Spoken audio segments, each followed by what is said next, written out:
Production for profit absolutely must, by its nature, lead to haves and have-nots, to power imbalances, and slowly stripping away the people at the bottom's rights. Allow me to explain. Let's imagine the fairest businessman in the world. He pays a fair price for his supplies, he pays his workers exactly the amount they bring in, and he sells the product for exactly what it cost. There is no profit here. There is no growth. The business is stagnant, and if there's a shock to the business, a problem with supply, some new product replacing his, the business will die from the shock. So, under any model of production, including money, there must be profit. And where there is profit, there must be a loser. The customer must pay more than the cost of production. The employee must be paid less than they deserve. But that's not enough. Under the basic idea of investment, under I paid money, I want more out, the system must get tighter and tighter, year by year, because eventually the businessman will run out of people to sell his product to, and then the only way to squeeze more money out is to keep leaning on these losers. The customer must pay more and more, the employee must be paid less and less. They must be worked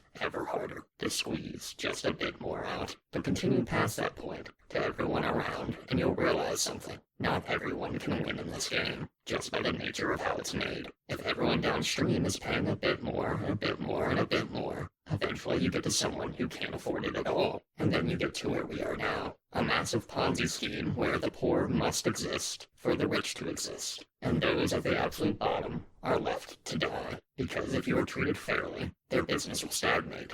There will be no growth. They will make no return on their investment. And at that point for them, what is the point? This is all fueled just by the basic idea of investment and money and selling for just a bit more than what you spent. Therefore, for the right to live to exist, there can be no money involved. There can be no profit. If everyone is to have access to food, water, shelter, the necessities of life, no one can make a buck off that. Because by its nature, profit leads to those that have, and those who have not. And those who have not do not have the right to live.